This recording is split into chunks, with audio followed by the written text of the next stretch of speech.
Welcome back to my YouTube channel Lakhan for you. दोस्तों बहुत बहुत स्वागत है आपका हमारे चैनल पे। जो भी हमारे शिक्षक साथी ट्रांसफर के लिए तैयारी कर रहे हैं कि ट्रांसफर कैसे होगा, फॉर्म आपने भर दिया है, 25 तारीख तक आप फॉर्म भर सकते हैं। दोस्तों इसमें हम आपको बताएंगे पूरा गणित राजस्थान में जो ट्रांसफर अभी होने वाले हैं टारगेट टीचरों के, वो किस प्रकार से होंगे, क्या पॉलिसी होगी, उसके बारे में आपको यहाँ पर जो अभी तक पता लगा है वो अभी आपको हम बताने वाले हैं। किस प्रकार से इसमें किन लोगों को प्राथमिकता दी जाएगी और पहले किन को मतलब प्राथमिकता में रखा जाएगा, पूरी जानकारी इसमें देंगे। चलिए स्टार्ट कर लेते हैं। जैसे कि आप देख रहे हैं ये आज की अपडेट है दोस्तों, लिखा हुआ है 25 अगस्त तक होंगे आवेदन।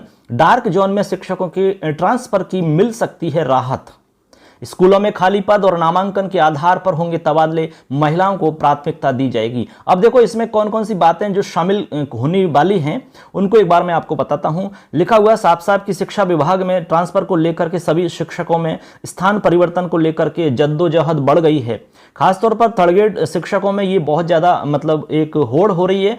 इन शिक्षकों के आवेदन शुरू हो गए हैं। 25 अगस्त रात 12 बजे तक अंतिम आवेदन किए जा सकते हैं।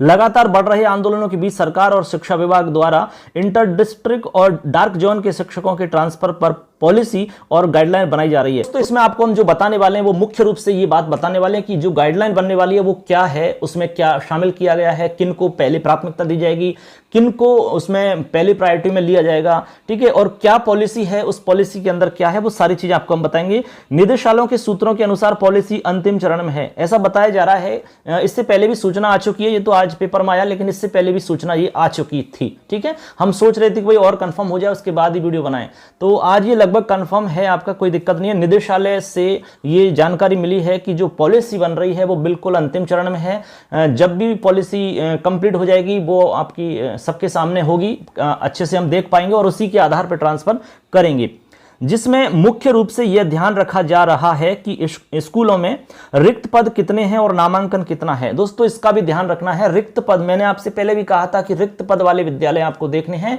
उन्हीं को आपको फिल करना है, ठीक है, और नामांकन वो भी देखा जाएगा इसमें। तो रिक्त पद और नामांकन इसमें एक मुख्य बात रहेगी। इसी दो प्रमुख बिंदुओं के आधार पर दूसरे जिलों से शिक्षकों के ट्रांसफर पर काम किया जा रहा है। इसके अलावा भी जहां तक महिला शिक्षिकाओं की बात है तो उनमें जैसे कि विधवा है, कोई महिला परित्यक्ता है और दूसरे जिलों में कार्यरत महिला शिक्षिकाओं को प्राथमिकता देना तय माना जा रहा है, ठीक है। इसमें ये प्राथमिकता रहती है, आपको पता है कि सभी जगह रहती है, जैसे कोई विधवा महिला है, परित्यक्ता है, ठीक है, और इसके अलावा और भी कोई भी विशेष श्रेणियों में आती है तो उनको पहले प्राथमिकता दी जाएगी, ऐसा इसमें बताया जा रहा है। इसके बाद में लिखते हैं कि ट्रांसफर में सबसे बड़ी राहत डार्क जोन के शिक्षकों को मिलने के आसार हैं। दोस्तों जो हमारे शिक्षक साथी डार्क जोन में काफी लंबे समय से अपनी सेवाएं दे रहे हैं उनके लिए बहुत बड़ी ये खुशखबरी है। अच्छे से आप अपनी तैयारी करें, ठीक है। जो भी आपको जिससे भी जानकारी करनी है, जो भी प्रोसेस है आपके फॉर्म भरने के बाद में, हमने एक वीडियो डाला है जिसमें आपको क्या तैयारी करनी है, फॉर्म भरने के बाद में आपको कौन सी प्रोसेस अपनानी चाहिए, वो आप देख सकते हैं दोस्तों। आई बटन पर क्लिक करके भी देख सकते हैं,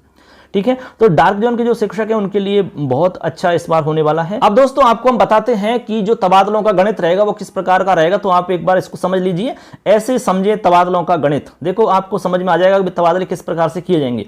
10 जिले डार्क जोन में और टीएसपी में सामान्य जिलों में ज्यादा पद भरें, एक उनकी एक प्रोसेस है ये, ठीक है। तो इसमें कह रहे हैं कि प्रदेश में जो डार्क जोन के जिले घोषित किए गए हैं, आपको पता है सबको, डार्क जोन में 10 जिले आते हैं, जिसमें कि बांसवाड़ा है, डूंगरपुर सहित बीकानेर, बाड़मेर, जालौर, प्रतापगढ़, झालावाड़, सिरोही, बारां और जैसलमेर जिला इसमें शामिल है। पहले शिक्षक भर्ती जिलेवार मेरिट में होती थी, आपको पता है। इससे पहले जब मान लो आप 2012 की बात करें, जब आरटेड चलता था उस समय आपको पता है कि जिलेवार भर्ती हुई थी, ठीक है, जिससे अन्य जिलों के अभ्यर्थी मेरिट में ऊपर होने के कारण इन जिलों में वरीयता से नियुक्ति पा लेते थे, लेकिन 2-3 साल बाद वे अपना तबादला गृह जिले में करवा लेते थे, जिससे इन जिलों में पद खाली रह जाते थे। इस स्थिति को देखते हुए विभाग ने 10 जिलों को प्रतिबंधित घोषित कर दिया। इसमें जो चला गया वो लगभग 10 साल तक उसका ट्रांसफर लगभग होता नहीं है, ठीक है।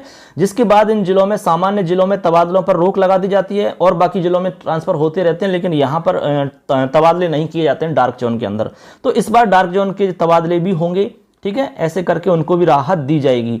अब देखो यहां कह रहे हैं कि एक्सपर्ट बोले कि डार्क जोन को मिलनी चाहिए छूट, बिल्कुल मिलनी चाहिए भाई। इतने दिनों से हमारे जो साथी हैं वो लगे हुए हैं वहां पर, इतने दिनों से अपनी सेवा दे रहे हैं, तो निश्चित रूप से डार्क जोन के जो साथी हैं उनको भी निश्चित रूप से इस बार इसमें लाभ मिलने वाला है, राहत मिलेगी, निश्चित रूप से मिलेगी दोस्तों, इसमें कोई संशय नहीं है, ठीक है। इसलिए आप अपने आप को बिल्कुल प्रिपेयर रखें।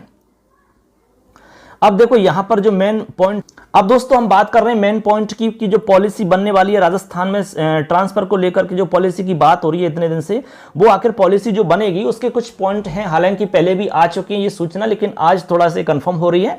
तो इसमें देखो एक तो पहली है इसमें स्कूलों में रिक्त पद, ठीक है, स्कूलों के अंदर रिक्त पद को इसमें देखा जाएगा, यानी कि इच्छित स्थान के साथ में ट्रांसफर में रिक्त पदों को भी देखा जाएगा। जिन स्कूलों में शिक्षकों के रिक्त पद अधिक हैं वहां शिक्षकों को प्राथमिकता से लगाया जाएगा। तो हमने पहले भी आपसे कहा था कि भाई जब फॉर्म आप भर रहे हैं तो आपको केवल वही स्कूल उसमें भरने हैं जो रिक्त पद वाले हैं, ठीक है, जहां वैकेंट पोस्ट है। तो हमने आपको यह भी बताया था कि वैकेंट पोस्ट कैसे ढूंढते हैं। आप किसी भी स्कूल के अंदर राजस्थान में चाहे कोई भी स्कूल है वहां वैकेंट पोस्ट आप कैसे ढूंढ सकते हैं, ठीक है, सिटीजन विंडो से भी बताया था, शाला दर्पण पे भी आपको बताया था। तो एक तो प्राथमिकता दी जाएगी स्कूलों में रिक्त पद के आधार पर।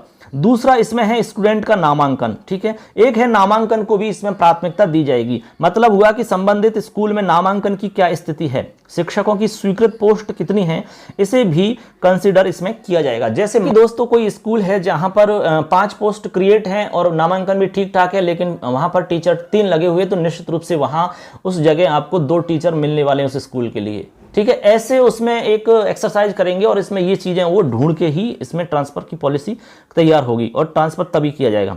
उसके बाद में है डार्क जोन पर विचार किया जाएगा। क्या जोन में काम करने वाले शिक्षकों के तबादलों के लिए वहां के रिक्त पद और सामान्य जिलों के रिक्त पद का विचार भी किया जाएगा, ठीक है। यानी कि जैसे कि उधर भी देखा जाएगा कि डार्क जोन में जो रिक्त पद हैं उनको भी एक प्रकार से देखा जाएगा, और इधर जो जिन जिलों में आने वाले हैं सामान्य जिलों में वहां भी देखा जाएगा। उसके बाद में एक कंक्लूजन करके फिर वो ट्रांसफर पर विचार करेंगे इसमें।